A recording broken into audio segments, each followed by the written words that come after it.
بادشاہ نے حکم دیا کہ یوسف کو میرے پاس لے آؤ۔ جب قاصد ان کے پاس گیا تو انہوں نے کہا کہ اپنے آقا کے پاس واپس جاؤ اور ان سے پوچھو کہ ان عورتوں کا کیا حال ہے جنہوں نے اپنے ہاتھ کاٹ لیے تھے۔ بے شک میرا پروردگار ان کے مکروں سے خوب واقف ہے۔ بادشاہ نے عورتوں سے پوچھا کہ بھلا اس وقت کیا ہوا تھا جب تم نے یوسف کو اپنی طرف مائل کرنا چاہا؟ سب بول اٹھیں کہ حاش اللہ، ہم نے اس میں کوئی برائی معلوم نہیں کی۔ عزیز کی عورت نے کہا اب سچی بات تو ظاہر ہو ہی گئی ہے، میں نے اسے اپنی طرف مائل کرنا چاہا تھا اور بے شک وہ سچا ہے۔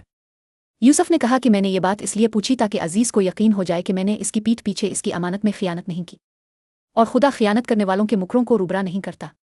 میں اپنے تئیں پاک صاف نہیں کہتا کیونکہ نفس امارہ برائی سکھاتا رہتا ہے، مگر میرا پروردگار رحم کرے گا، بے شک میرا پروردگار بخشنے والا اور مہربان ہے۔ بادشاہ نے حکم دیا کہ اسے میرے پاس لاؤ، میں اسے اپنا مصاحب خاص بناؤں گا۔ پھر جب ان سے گفتگو کی تو کہا کہ آج سے تم ہمارے ہاں صاحب منزلت اور صاحب اعتبار ہو۔ یوسف نے کہا مجھے اس ملک کے خزانوں پر مقرر کر دیجئے کیونکہ میں حفاظت بھی کر سکتا ہوں اور اس کام سے واقف ہوں۔ اس طرح ہم نے یوسف کو ملک مصر میں جگہ دی اور وہ اس ملک میں جہاں چاہتے تھے رہتے تھے۔ ہم اپنی رحمت جس پر چاہتے ہیں کرتے ہیں اور نیکوکاروں کے اجر کو ضائع نہیں کرتے، اور جو لوگ ایمان لائے اور ڈرتے رہے ان کے لیے آخرت کا اجر بہت بہتر ہے۔